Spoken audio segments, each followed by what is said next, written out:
It's been a long time coming, but it is time for a new generation of Jedi Alliance. Thank you for bearing with us during our hiatus, but it is time for a new era of Jedi Alliance. Stay with us. Welcome to Popcorn Talk, featuring movie discussion, news, and interviews. Popcorn Talk, we talk movies. And now, here's Popcorn Talk's Jedi Alliance. Hello, everybody, and welcome to Jedi Alliance Mark II, a celebration of the greatest saga told in cinema and beyond. I am one of your hosts, the internet's Mark B. Donica. You can find me on Twitter at Mark B. Donica, joined by the one and only Michael Young, who is my new co-host on this wonderful journey. Thank you, Michael, for sticking with us. Hey, man, I do what I can. How's it going, guys? It's not easy, but when it's Star Wars, I come through. Beautiful. Yes. I'm excited to go on this journey with you.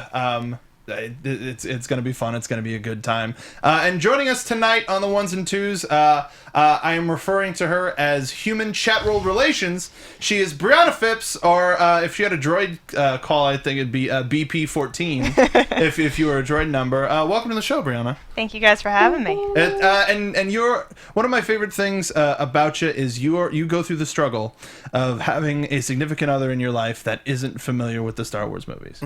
Is not. I believe watched more of the new ones, the 1, 2, and 3, than the 4, 5, and 6. Ooh. And just sort of got taken off from it. It's like, you know what? I don't like the Star Wars from those three. I mean, that's a pretty easy way to make yourself not a fan of the. Yeah, I mean, if you start there, it's difficult. Let's say that. It's a much harder to get involved in the whole universe. If you start from the beginning as opposed to the middle. So I would like to also take this moment to thank everybody at Popcorn Talk for being supportive during our time off. I'm gonna switch to the wide. I want to thank everybody at Popcorn Talk. I want to thank everybody on the interweb who has supported us throughout the entire history of the show. We needed a refresh. We needed something to put our own stamp on it, and I would like to think of this as moving from the original trilogy to the sequel trilogy. Welcome to the Force Awakens of Jedi Alliance. And we're going to be running through, we're going to be we're still going to be testing some stuff out, but I want this to be ultimately a group conversation, and that's with everybody here on the ship. If you can tell, we are flying through space. We're not on Earth anymore. We're in cruise control right now. We're in cruise control. Somebody's on the ones and twos behind the scenes, but we still want to have the live chat involved. More on that if you follow us on social media. We have recently refreshed all of our social media, so if you find us at Jedi Alliance Pod, that is where we have JA Pod Live is how you can interact with us on Twitter Live, or if you're in the live chat, Brianna is going to be checking that periodically to comment on all of the stories that we're going to be bringing to you today. Also wanted to mention a bit of our format changes is we like bringing different ideas of like love in the Star Wars galaxy or horror movie, like what a horror movie in the Star Wars galaxy would look like. And we also like, I'm essentially breaking down all walls. I don't want to have a news segment. I don't want to have this segment. I want people to bring in, you know what, I want to talk about something I found in Return of the Jedi that kind of bothered me. Let's spend 20 minutes on that. So some of it will be news. Some of it will be favorite topics. Some of it will be reviews of media. I want to step away from trying to find a theme, and let's just have fun in this world of Star Wars that we're all here for. Why don't we start out with some of the chat? Who do we have joining us? What are some of the reactions to the return? We have Aaron Bloom, Jordan Stanley, Christopher Miller, all in the chat with us right now, Nerdy Casual. They're all saying how excited they are that you guys are back. Oh, yeah. We got Nerdy Casual saying, Michael! Exclamation point. Jedi Awakens. Dude, Michael, through like coming in near the tail end of Mark 1 and coming back through, I have so much respect for you. As you are a very, very hardworking man when it comes to putting out nerd media and the right type of media too. So in case this is somebody's first experience with you, let them know some of the stuff that you do outside of Jedi Alliance, outside of Popcorn Talk, please. Well, you can find me on YouTube. You can just search NerdSoul, or you can find me on Twitter, Instagram, all the good stuff, or Facebook at that NerdSoul. I do videos daily. Try to do them daily because I do have 9 to 5, but I do like animation, actual comic books and like the breakdowns of those characters, TV movie news and kind of like what I think is cool about them, movie reviews, and even get out on the street and just ask people who is your your favorite superhero and why? You were at Kamikaze, right? Yes. Yes, I really like the stuff that you put out during Kamikaze. That was a lot of fun. Yeah, like I got to meet Wolverine or Hollywood Wolverine. Which Wolverine? Because there are a lot of... There's this guy. You can find him Hollywood Wolverine, and he's really cool. He looks like the original X-Men, like Hugh Jackman Wolverine. Is he the one with the car? I don't know because I saw him inside the. Okay, all right. So I don't know if he has the car, but he definitely has the hair. Because there's a guy who has up perfectly. There's a guy who has Wolverine car, like a Wolverine themed car. Wow. Yeah. Either way, we're not here to talk about Marvel. That's for Marvel Movie News, also on the Popcorn Talk Network. We're here to talk about some of the greatest things that we love about Star Wars. And first, you had something that you wanted to talk about at the top of the show. Yes. Usually you see movies. TV that come from novels, you know, and I was wondering if we were to make a novel from a movie from a Star Wars novel, which one would you like to do? You know, how would you cast it? And which one is kind of like what you think would really, really knock it out of the park? And for me, it was my favorite, canon novel. The Legends, I'm not counting those, even though those are great for their time, but only new canon. And for me, it was Dark Disciple. I love Dark Disciple. It's a great book. I think it has everything you need in there for a Star Wars themed kind of story. You know, you get your action, you get your adventure, you get your love, you get your kind of playful attitude. And I think Quinlan Vos is a Jedi that is highly underserved for the kind of attitude he has. He's kind of like a Indiana Jones-ish he's a rogue, attitude. He's a rogue Jedi. Yeah. And not to mean like he's one that sort of escapes the order, but especially in Dark Disciple, he goes down a little bit different of a path than a normal Jedi Knight would. Yeah, he goes down a path, he comes back, and it just shows, like a real human attitude towards just the order itself and also the Force. And I think that could be a great movie. And plus, I love the prequel era. Me too. Yeah. I think there's a lot of great stuff in there for us to mine as far as stories going forward. Just like they have the Ahsoka book out. I haven't checked it out yet, but I'm pretty sure it's dope. It's too many books. Yes, there's so many.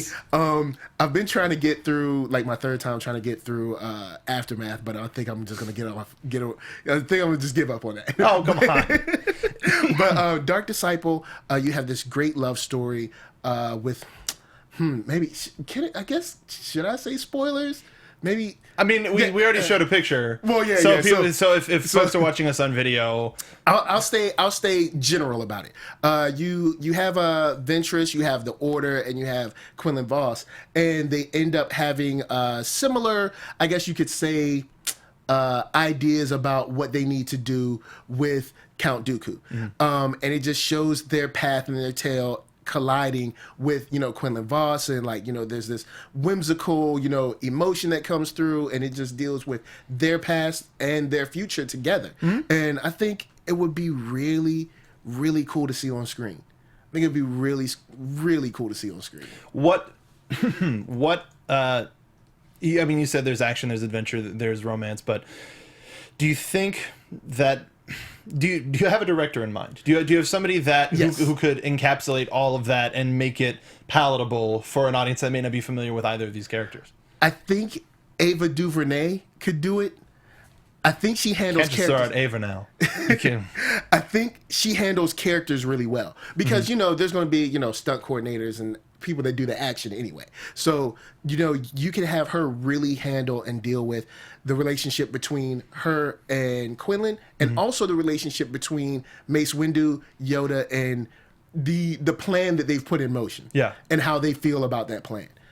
Because I think she does some very good character work, and I think she's a great pick for that. Or if you wanted to go a darker route on when it goes to Quinlan Vos and what he goes through, I was thinking maybe David Fincher can handle that. Fincher? All right.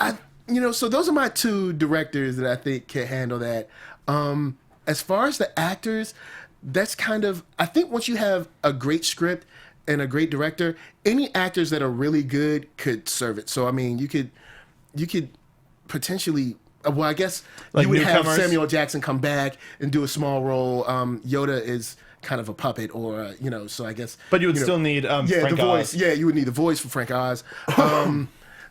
Obi-Wan is so you can get Ewan McGregor back. Yeah. You know, so there are people that could come back. I think, I'm trying to remember the book. I do think we get a short Palpatine sequence in there. So, you know, you get Ian Palpatine McDermott as well. Yeah, you get Palpatine in there. So, you know, you can get a lot of people coming back. And then for Ventress, I know she's getting overused, but Sophia Boutella is really killing it.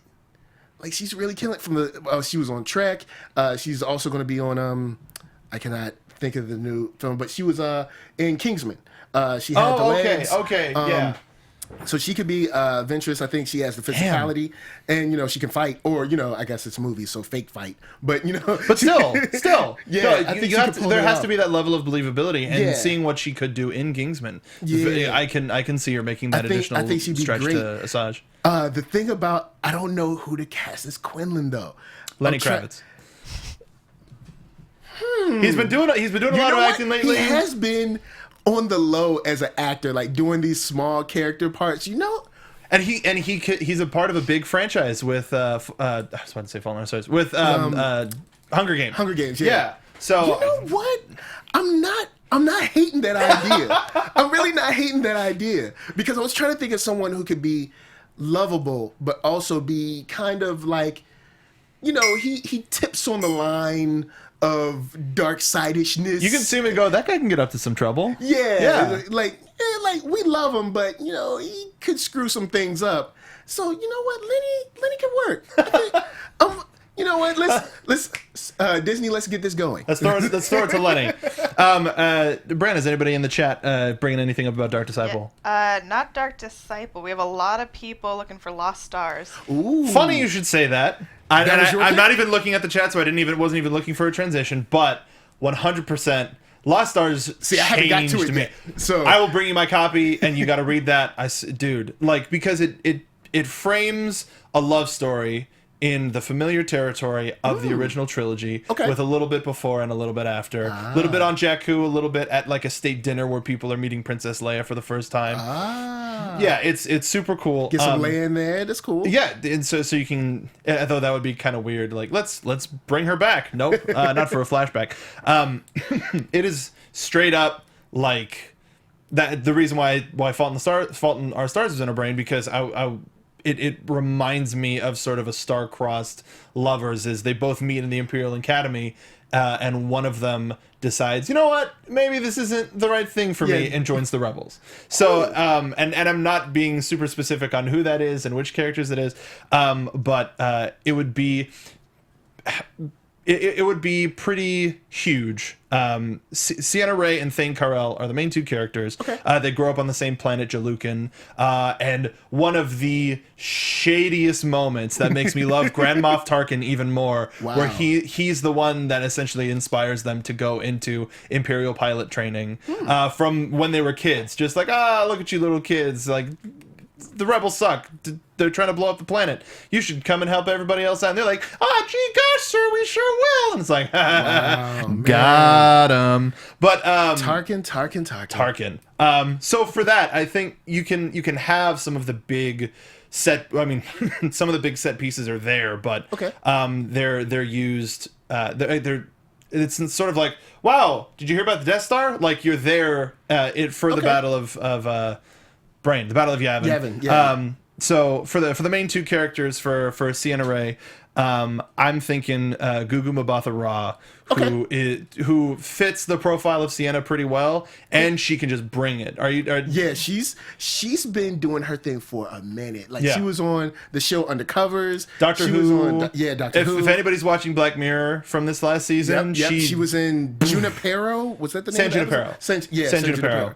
So she's definitely bringing it, and she's easy on the eyes. # don't tell my wife. But is that gonna be a thing now?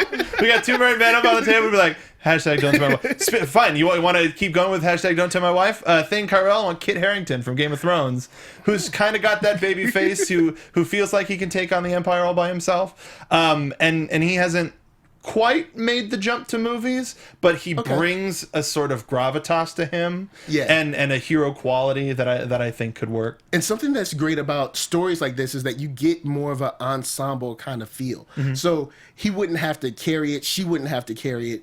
it would kind of rely on them and then the way they react around the people around them. And there's a lot of side characters. Like yes. there's a character that they meet in the Imperial School that is from Alderaan. So the way that his character changes from a particular moment in the Star Wars universe and moving forward sort of changes the air. Like there's a lot of like, I think if I remember correctly, Wedge is featured somewhat in the when we finally get to the rebellion. It's a great book, it's a great story, and I personally would want a Netflix series because it's huge. Because I mean, if it spans 3 movies, how can you make that into one? Or over 3 movies, how can you make that into one? And it's a great book. If you haven't read it, I really haven't spoiled anything. Go out and check it out. Is the chat giving us anything? Yeah. We have people talking about Catalyst in here. Lords of the Sith would be nice. Lords of the Sith would. There's some people that want Vader in his prime, and then there's other people saying no, we want Luke because we've already seen so much of Vader. Yeah. Well, we did get. I guess are they referring to like Heir to the Jedi? Maybe. I don't know. It's not a bad book. Heir to the Jedi isn't a bad book. I would want to be done like a biopic style of Tarkin. Well, they do. I haven't started the book Tarkin because I have a lot of stuff on Audible that I just haven't gotten to. But I think Tarkin could be done. I think Tarkin could be done. We also too. have people talking about Tarkin in here too. But also, we have someone, they gave us a director for The Lost Stars. We have either Damien Chazelle, which was like Whiplash, and I might be saying that name wrong. And La La Land, and then Alex Garland would also be a great pick for 2 leads. I suggest Alexandra Shipp and Evan Peters. Okay, not bad. So you got Storm and man, I can't even think of it. Yeah, that's right. Yeah, Storm and she was great. Evan from Peters Apocalypse. Plays. Evan Peters is in the American Horror Story. Yeah, right? and he also plays Quicksilver. Oh, that's right. That's right. Kick-Ass. Yeah. Okay. Cool. Yeah. Well, him too. Yeah. Staying in Marvel. That's not bad. She was good in Apocalypse. I really liked it a lot. I went Josh Boone just because he did Fault in Our Stars, and just why not? So it's kind of like a similar kind of. It would be in his wheelhouse, and yeah, he's familiar with that thing, and then it would just be the next step of, oh, by the way, here's millions of dollars of budget and a huge crew and effects and all this. Man. So let us know what you would want to see in a one of these Star Wars novelizations turned into a film. Leave a comment down below. Leave us a comment on our iTunes page or use the hashtag JAPodLive. Let us know, and we'll take a look at that before next week. Something that I wanted to talk about, and big surprise, I'm talking about Disneyland. A couple of things I've even heard firsthand, and I didn't want to talk about it until somebody else kind of revealed it. Like another news source talked about it. Recently, there was a D23, a Destination 23 event, where the picture we're seeing now is what the Star Wars land is going to look like at night. There's going to be sort of, not smoke trails going up to the sky. It's going to look really sort of... like a small village. It's not going to be like a huge spaceport. And some of the quotes that came out, I'm going to read as follows. Apparently, WDI, which is Walt Disney Imagineering, wants to leapfrog the competition at Universal Studios by creating an immersive Star Wars environment that is more akin to Renaissance Fair cosplay than a theme park land. Shops and dining would be hyper-themed and operated like elaborate dinner theaters and living history museums. Now, as big Star Wars fans as we are, is this too much? No. Good. No. I would love the Westworld version of Star Wars without the killy, without the killy stuff. Hashtag don't tell my wife. Yeah. No, not that part either. Not that part either. But No comment from the booth. Oh man, but I think it would be really cool to have something that's almost like, you have like meals that are, tailored after it, drinks, just normal people walking around. I think it's a great idea. I don't know what the price tag on this is going to be yet, but knowing Disney, they're going to hike up the prices. Yes. It's going to be like right now, for a decent annual pass, it's about $1,000 to get about 330 days a year. With at least they've included parking in that now, and you can get like a photo pass so that when people say, "Hey, do you want a picture?" you can go yes, and then you can actually get it. Yeah, but and even download if you still live in Los Angeles, you gotta pay that gas money. Oh no, it's terrible. Let's get that bullet train to ride 2 rides with the amount of people that. Well, yeah, because they you know, you got to imagine it's going to be packed. Oh, it's going to be ridiculously packed. Like as much as I want to go within the first couple of days, or weeks, let alone that, it's going to be a madhouse. It's in the back of the park, so all of the lines are going to be just like stripped all the way to the front. Yeah. And especially listening to some of the ride experience, that they're going for super immersion, but their numbers for butts and seats per hour are going to be tiny. It's just super tiny. So right now there are 2 rides planned for the area. One is sort of a family ride where you get to pilot the Millennium Falcon, or you get to crew the Millennium Falcon. And the way that's described is visitors would be guided through long, plot-filled stories that take them through multiple environments before they board their ride vehicles. So while they're waiting in line, the story has already started.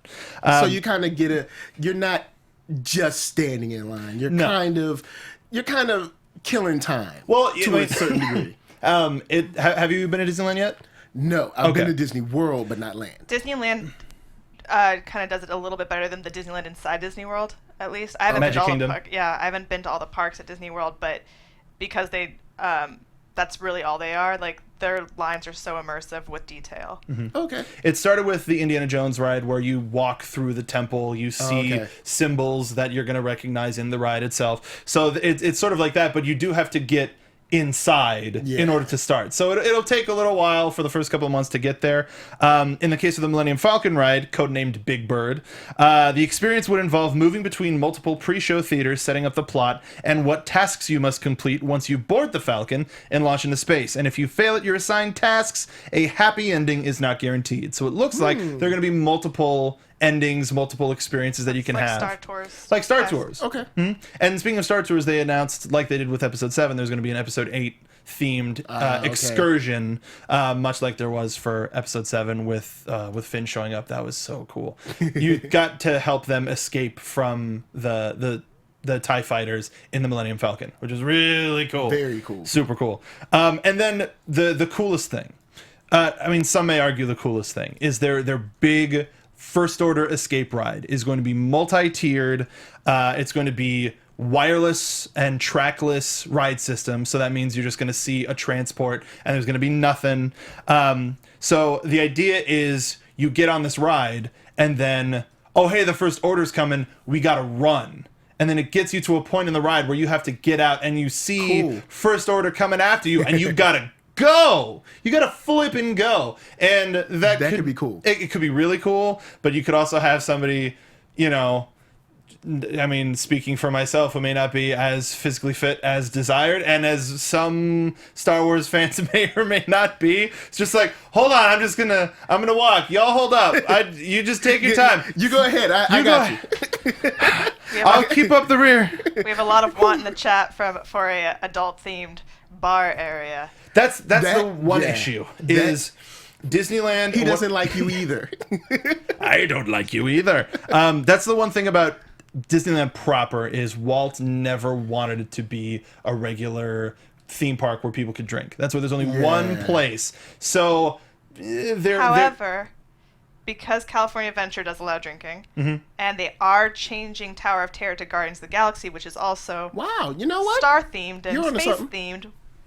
We could potentially. Well, yeah, because there's an area of California Adventure where they do have like nighttime extravaganzas. If they did like a space themed thing, that could be a thing. That also doesn't mean that they can't set up shop somewhere. Or maybe in they downtown could Disney. lean with it, like, you know, have the bar area and only serve like real drinks until, say, like, I don't know, after like 9 p.m. something like that. Maybe, you know, they could like lean with that rule a little bit until you've had enough of your kids and you need a real drink.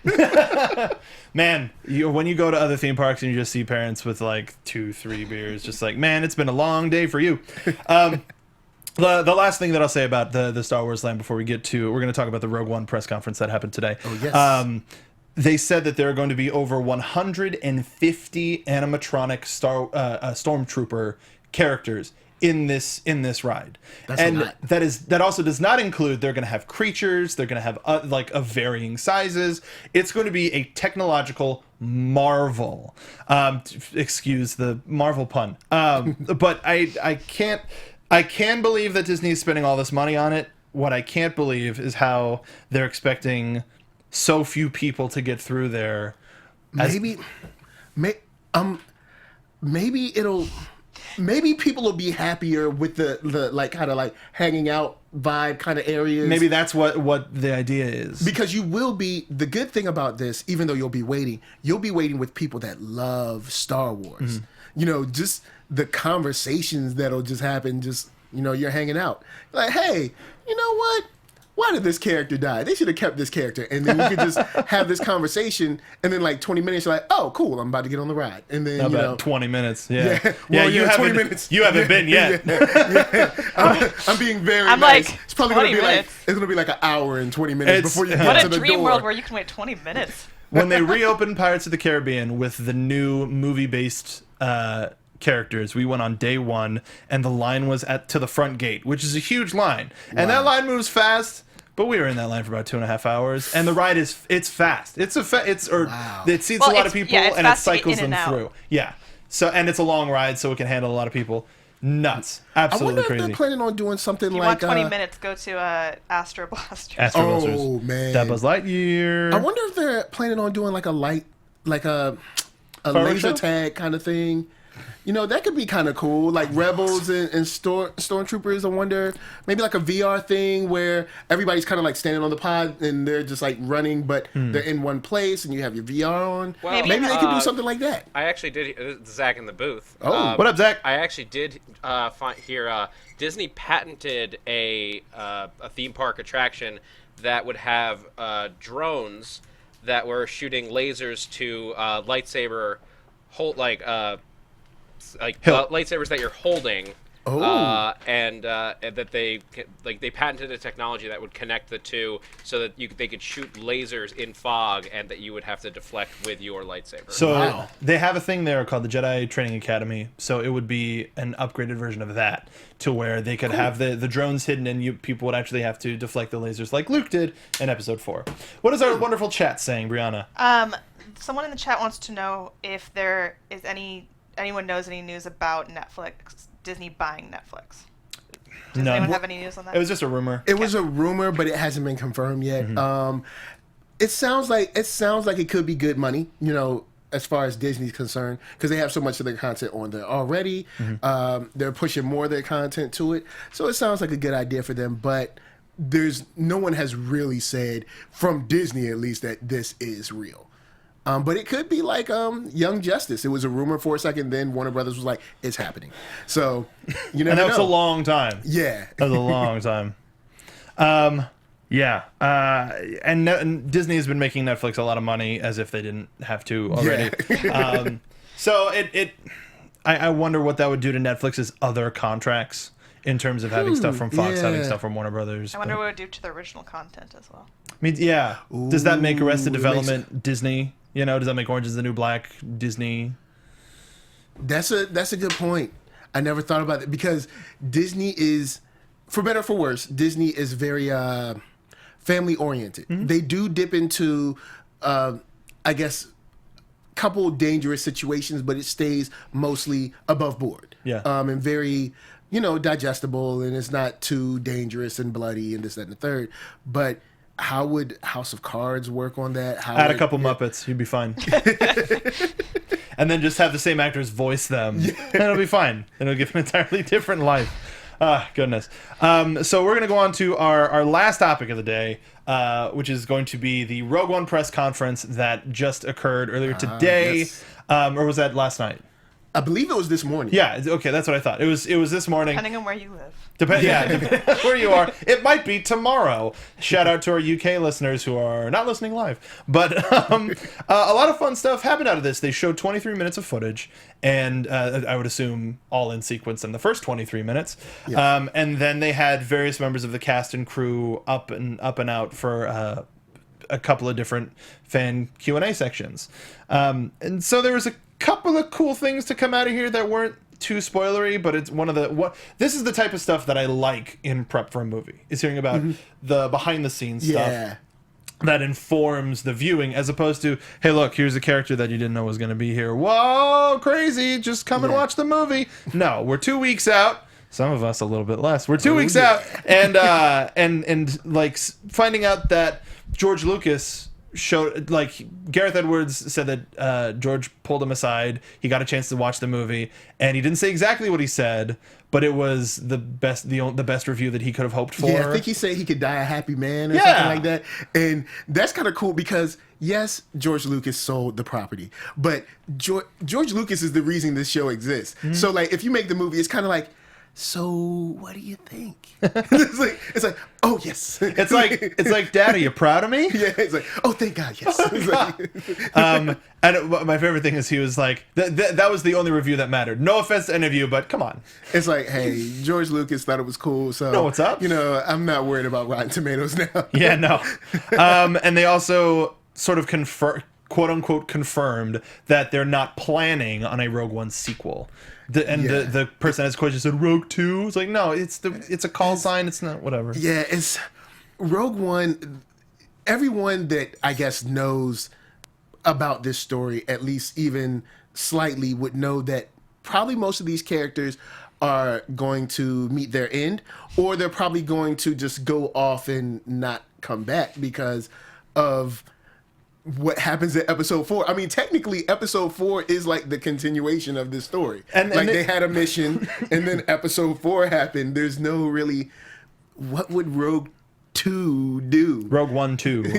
That's what would it accomplish? The only thing that would make sense is if a similar group comes together for the second Death Star. Yeah, and we finally get some Bothans. Yeah, you get the Bothans. You know? And some of the folks that are in our cast are a ragtag group of whoever that may not necessarily fit into the rebel world. You know, they may not. I'm not a military person. Like Chirrut Imwe is a spiritual man who believes in the Force. Why does he want to keep fighting for a military once everything goes back to the way it is? We don't know. I agree. Like, people have been talking about Ahsoka for years. Like, I mean, obviously she dies, but here we are. We're a book in. Yeah, we're a book in, and we're like a season and a half in of Rebels. So I mean, I guess we'll find out. We'll see what happens next. Slim 41 in here says Rogue One sequel, A New Hope. Seriously, that's right. You're right, Slim. And big shout out to Slim because he's usually in the chat. Yeah, you know. So what up, Slim? Yeah. So. And Kathleen Kennedy mentioning, like, I mean, the point of these standalone movies was to stand alone, so they could stand alone. And I think Diego Luna was like, "Spoiler, man! We just finished this one. It hasn't even come out yet. Let us have fun with it." It's like, enjoy the movie. Yeah. Like, stop waiting for the next one. Enjoy this one real quick. Yeah.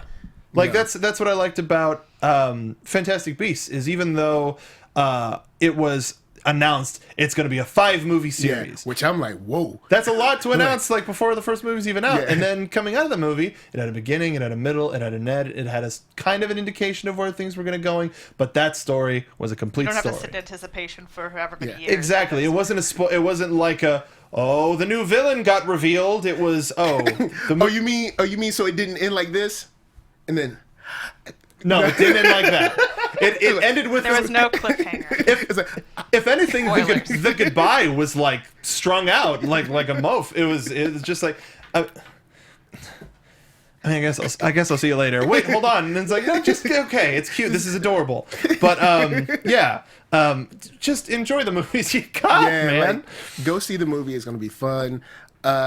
Usually, I know a lot of people are like, "Hey, the trailer doesn't represent the movie." Everyone that watches movies, about 90% of the time. I mean, every now and then you get a bad trailer and the movie's good, like Edge of Tomorrow. But for the most part, the trailer is the movie, man. You've seen the trailer, it looks cool.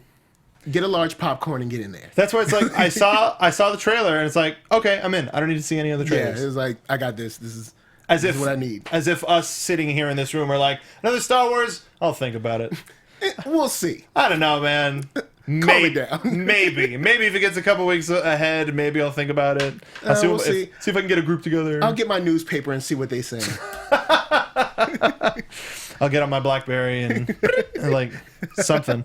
One of my favorite things about the interaction between the cast is like everybody making fun of K2SO and the costume he had to wear, and it's just like, Diego Luna even said there was the big costume where he was wearing stilts so it would reflect the height of the character, and then Diego was like, no, you didn't tell him about the other one that was essentially you wearing a backpack and you had a pole on your head with his face on it. It looked like, he said, I'd have thought like, wait, are we making the Mexican version of this now? Like, it got real cheap all of a sudden. Like, he got real for a second. And then he talked about when he was on stilts, he was like, it's kind of weird because you're like, you're eye level with his balls. Yeah, it's like...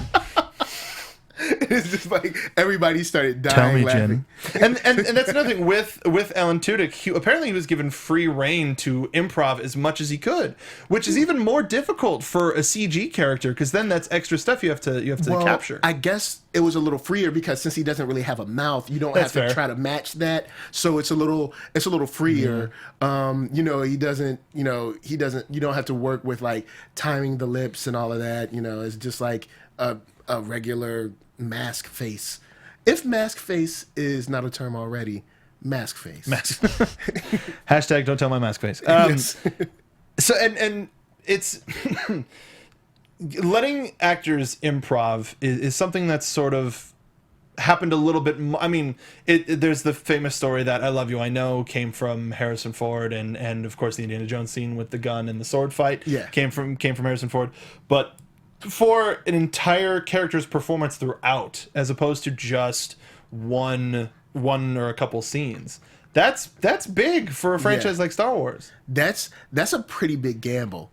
That's what kind of like makes me excited about seeing the movie even more. Like seeing like what did make the cut, since we know he was improvising so much, like what made the cut. And even the one on the trailer, I guess so it just seems like he would do some real cool stuff. And I hope that we probably won't get it all, but I hope to get a bunch of like the deleted stuff.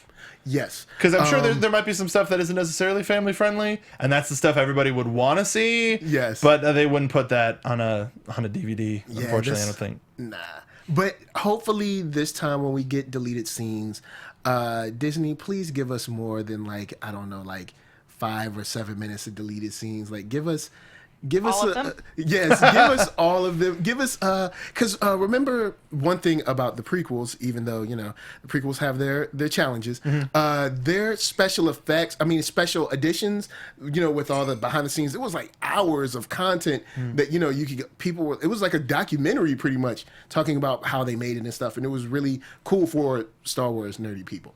Casual fans were probably like, I don't care, I just need the movie. But that's why it's in the extra stuff. You can choose not to watch it. Force Awakens had its own documentary, which was great. It had families that had worked on the original trilogy and the prequel trilogy, handing off to their kids, both two generations working on this new Star Wars movie that's about that. So it helped the movie take on sort of an additional life of its own. And I hope that they do, because this is such a new thing for the Star Wars franchise, I would hope that they would have something similar. Not just tech-wise, but the fact that it took us a year to get a complete Blu-ray collection to be released, we're probably going to triple dip on Rogue One or quadruple drip. I don't know, man. Because who knows? Oh, go ahead. I was just going to say, Tom, the listener, brought up in the chat, we have many people agreeing with him that Krennic will be killed by Vader. I can see that, making a mistake, or this is the last time you will fail me, something like that, and he has that pimp cape, but the pimp cape don't trump Vader. That cape is so smooth, man. I'm wondering if there is any credence to him not being who he says he is. If it's a disguise, if he is secretly a blue person that has been working for the Empire for a while, stop me if you've heard this before. That could be cool, but I don't. Well, the white would look good with that blue skin. Yes, the Thrawn theories are just people grasping at straws. Yeah, but I think bringing him onto Rebels is the perfect opportunity to pull a fast one. True. That's very true. That would be weird, but true. I could, It is grasping at straws, but that would be crazy if like some water splashed on him or something and you saw blue skin. Just a little bit. Everybody would be like, ah! Well, like, a lot of people. Well, a lot of people, because I assume the opening weekend is going to be heavy with more than casual fans. Yeah. I think you're going to get people though that are just fans of the movie as well, so they may not. No, sorry. I just took a casual. No, not that. I took a glimpse in the chat where everybody's like, "No, please, no." They're like, "Okay." I was just saying that was a theory that has been out there that Krennic was we didn't start the theory. No, we didn't start the fire. We also have a lot of people asking you to talk about Catalyst. Okay, so Catalyst, it came out a little while ago. We have yet to read it, both of us, unfortunately, but it is one of those things. I mean, we covered it on the show previously, but I would like to talk about it. Well, like, I think here's what we're gonna do, because Christmas is on a Sunday and our new schedule is Sundays at 7 p.m. That means we're on Christmas. That also means we're on New Year's. So depending, with that little bit of time, let's see if we can get Catalyst out. We can read Catalyst and then we'll talk about it on the show. Cool. I'll check out Catalyst. We'll see. Because I'm hearing that it's good, so I don't mind reading good books. No, me either. And if I just have problems with if it adds any more depth with to Aftermath. Yeah, they said such a great book. If you haven't read it, get on it. We're doing it. Fine. You heard it here first. No problem. And speaking to what we mentioned about hardcore fans, Kathleen Kennedy mentioned that this is a great movie to start people on Star Wars, because there aren't a lot of stakes. It's not, hey, here's this whole galaxy. It's here are these people. Here's this human story about this rebellion, about this huge empire. If you like that, we got a story about a kid in a desert. Yeah. Actually, we got 2 stories. Actually, we got 3 stories about a kid in a desert. Man, weird. The desert, man. It's like poetry. It's like they rhyme. But it's I think she has a good point, because if you watch this, you like this, you can say, hey, when you get home, want to check out episode 4? I just want to watch this again. Damn it. But because this is supposed to end right up to the point where Leia gets the plan. Yep. So you could easily make the segue like, hey, when we get home, want to pop in episode 4? See what happened with these plans. If someone someone has never. I mean, of course, being in this world, Star Wars references, but it's not the same as seeing the film. Sure. So, say if they have never seen the film, you could be like, hey, you like this? Let's check out episode 4 and then see how it goes. I wonder if people are talking about how the movie's going to begin. I wonder if it's going to end with like a Back to the Future style to be concluded. Probably not. No, they got to let this breathe. I am worried about. I'm interested to how it's going to open, because they say they don't want the crawl. It's not going to be a crawl. They've confirmed it. There's not going to be a crawl. So I'm interested to how it's going to open. Are they going to do it kind of like like Rebels or like Clone Wars, or like how is it going to go? I'm interested. I mean, I'm guessing they're Disney, they're Lucasfilm, they're smart. I'm sure it looks cool. Yeah. But I'm just. It's Star Wars, man. it's like I think you're interested in how it's going to play out. I think if anything, we're going to get, and this is the best point of reference that I can use, an Up style montage where it starts with a little bit of character work where you meet our main family, where you meet Galen and Jyn, and then we get a little bit of their life and trying to escape the Empire, and then it picks up on the scene from the trailer where Krennic walks up and is like, "Yo, boy," and then the movie goes from there. That's a quote, because one of the things that they mentioned on set, that Ben Mendelsohn was singing Billie Jean and songs from Frozen. Wow. And like just everything to try to kill the tension. But Mads Mikkelsen was like, "No, I remember that very vividly. He was absolutely ridiculous." Really, really silly. So the fact that they could still have fun in that light situation is terrifying. They also did make an allusion to how it would open in relation to A New Hope, but I don't want to say that because that might be a little bit too much in spoiler territory, which we won't have to worry about for long, because 2 weeks? We're 2 weeks away. December 16th. We're getting it. Rogue One flies. Dude, the November passed by so quick. Christmas is coming. We're in space now. Yes, we're going back to space. We're absolutely going back to space. And before we go, I want to check in with chat one last time. Brianna, what are the folks saying? There's a lot of talk about the beginning of the show with we have a can of books for Lords of the Sith, Catalyst, and Lost Stars, of course, again. Cool. Talking about I hope that all the spin-offs aren't just prequels or characters we already know. I want this universe to be expanded. Agreed. All right. Yeah. I mean, we're getting that. We're sort of getting that with Rogue One. It's using a situation that we're familiar with and introducing us to a new cast. So it's almost there. Yeah. Hopefully we'll get into some Outer Rim stuff. I hope so. Knights of the Old Republic stuff. Because I mean, I think that could be cool because since it's so far in the past, you don't really have to worry about breaking. There's no anything. stakes. Yeah, you don't really have to worry about breaking continuity because it's like 3,000 years before like the prequels. 1,000 generations. Yeah, so however long that is. If it's the beginning of the Jedi Order, depending on who you talk to, because in Obi-Wan says it's 1,000 generations, and then in the prequels they say 1,000 years. Okay. It's like, whoa. Yeah, because 1,000 generations is different. That's huge. That's a long. That's a lot of people. It's a lot of people. I also just wanted to mention it because it's just funny. Slim also said, I started my fiance and her daughter on The Force Awakens, and then the original trilogy, and then the prequels, and then the original trilogy again, and then ended again with The Force Awakens. Wow. That's big. I mean, we're getting a whole new. How should I show my family? Rogue One might be the new first movie. We won't know until then. Yeah. And then we had I'm sorry. That's fine. Jonathan Peck said, I have a quick question for you guys. Rogue One will be a war film, then Han Solo film will be a heist film. What genre do you want and expect the third spin-off film to be?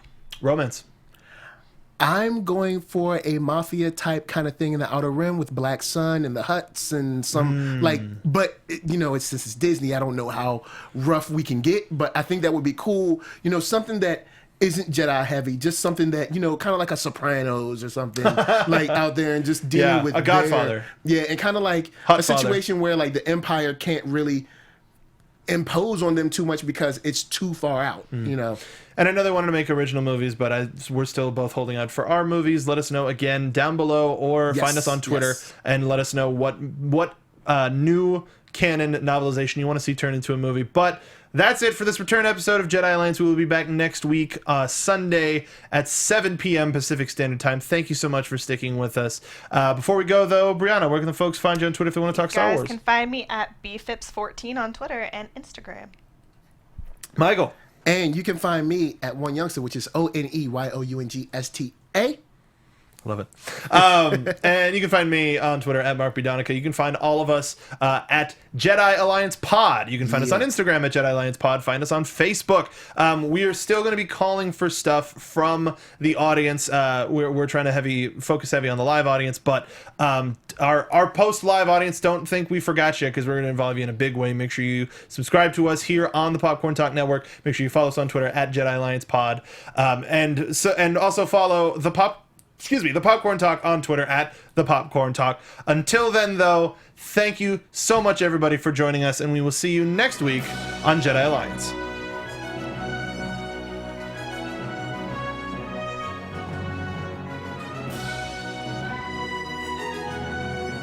From producers Maria Menounos, Kevin Undergaro, Phil Svitek, and the entire Popcorn Talk Network, we would like to thank you for tuning in.